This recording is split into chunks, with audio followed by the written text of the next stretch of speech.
BJP की यात्रा पूरी तरह से संविधान विरोधी यात्रा है, संविधान के खिलाफ है। तो जहाँ स्कूल एजेंडा है वहाँ कोई त्रिशूल लेकर के अगर आ जाए तो इससे बिल्कुल साफ है कि वो अपनी सत्ता के लिए संकीर्ण राजनीति में यात्रा निकाले हैं और सोच रहे हैं कि शायद झारखंड में भी चुनाव है, थोड़ा बिहार में माहौल खराब गर्म कर दे तो झारखंड में भी कुछ मदद मिल जाएगी और बिहार में भी 2025 में इसी तरह से राजनीति की रोटी सेक लेंगे।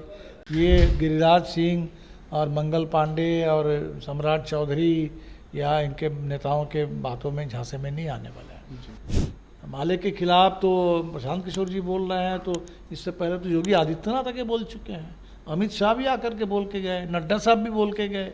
तो अगर प्रशांत किशोर जी इस भाषा में बात कर रहे हैं, ये तो बीजेपी की भाषा है, पता नहीं अब इस भाषा में क्यों बात कर रहे हैं। नमस्कार, आप देख रहे हैं दी आज़ादी। मैं अभिषेक कुमार। भाकपा माले का बदलो बिहार न्याय यात्रा का समापन आज पटना में हुआ।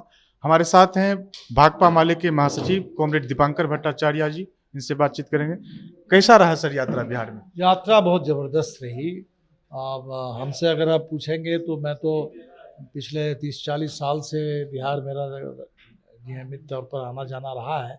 सबसे बिहार के यादगार 10 दिन मेरे बीते यहाँ, 10 नहीं 11 दिन।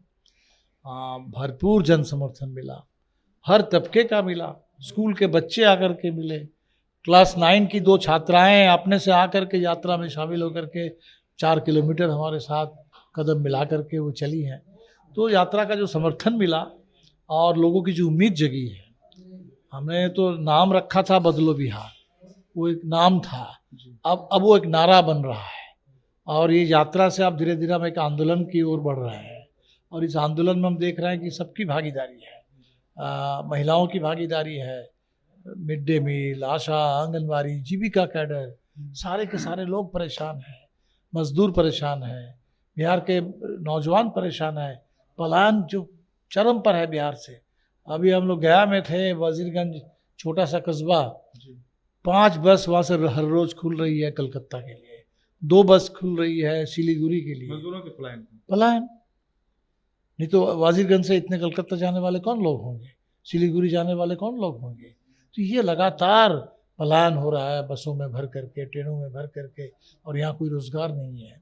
तो हमने देखा कि ये जो सारे सवाल हैं, इन सवालों को लेके लोग परेशान हैं, लेकिन लोग बदलाव के लिए बिल्कुल एक तरीके से संकल्पबद्ध हैं और लड़ने की इच्छा है, ताकत है। और हमें तो लगता है कि बदलो बिहार अब नारा है और बिहार की जनता इसको बिल्कुल साकार करेगी। सर, आपने बदलो बिहार न्याय यात्रा के नाम से इस यात्रा को निकाला और आपके यात्रा का जो मकसद था वो जो जन सवाल थे उसको एड्रेस करके अपनी यात्रा निकाला।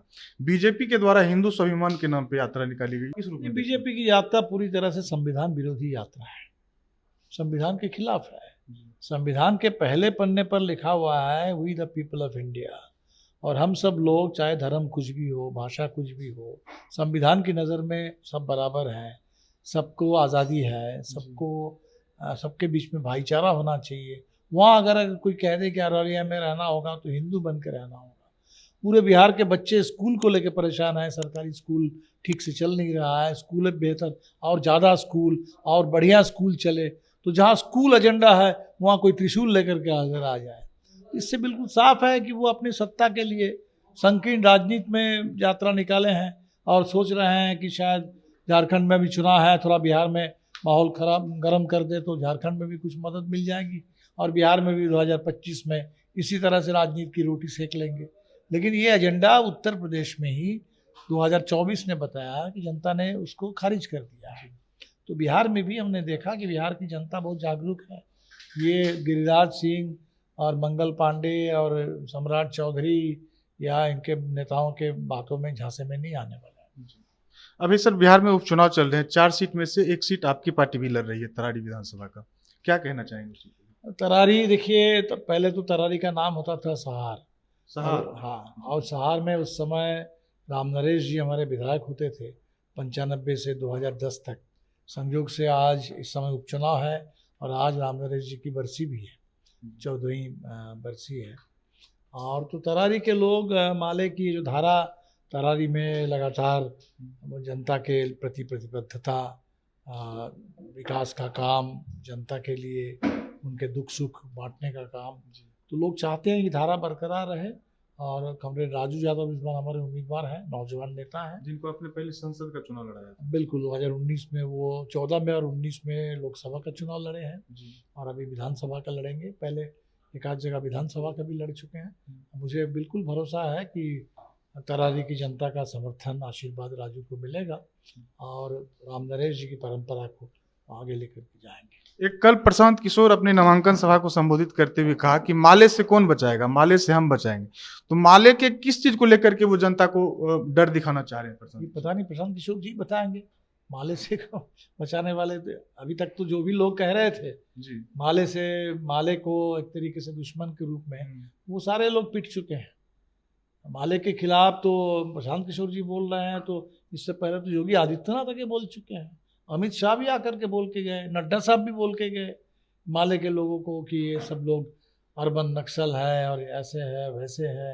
और आपके पूरे लोकसभा चुनाव में फिर एक बार जनता ने आरा में समर्थन दिया, अलीगंज से लेकर के हर जगह विधानसभा में लोगों ने समर्थन दिया।